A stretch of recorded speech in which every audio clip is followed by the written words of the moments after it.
महाराष्ट्र में विधानसभा चुनाव से पहले सियासी सरगर्मी तेज हो गई है। ऐसे में सभी सियासी दल आगे की रणनीति पर काम कर रहे हैं। इसी क्रम में महाविकास आघाड़ी की लगातार तीसरे दिन भी सीट शेयरिंग को लेकर बैठक हुई। बैठक में तीनों दलों के नेताओं के साथ साथ समाजवादी पार्टी और लेफ्ट पार्टी के नेता भी शामिल हुए। इस दौरान महाराष्ट्र कांग्रेस के अध्यक्ष नाना पटोले ने कहा कि महाविकास आघाड़ी की बैठक में छोटे सहयोगी दलों के साथ हमारी चर्चा हुई। आने वाले दिनों में चर्चा पूरी हो जाएगी।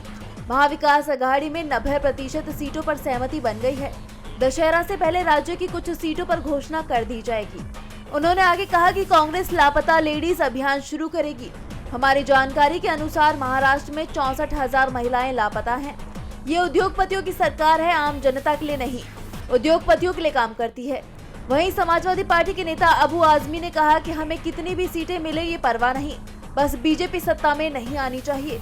उन्होंने आगे कहा कि हमने 12 सीटों की मांग की, लेकिन हम बीजेपी को सत्ता से हटाने के लिए समझौता कर लेंगे। अबू आजमी ने अजीत पवार की मुस्लिमों को साधने की कोशिश पर निशाना साधते हुए कहा, इससे अजीत पवार को कुछ फायदा नहीं होगा, क्योंकि वो बीजेपी के साथ में हैं। जो बीजेपी मुस्लिमों के ऊपर अन्याय और अत्याचार करती है, इसलिए मुस्लिम समुदाय कभी साथ नहीं देगा। और अजीत पवार को मुस्लिमों पर इतना प्यार क्यों आ रहा है? क्योंकि चुनाव है और उनको वोट चाहिए। DB Live महाराष्ट्र की खबर।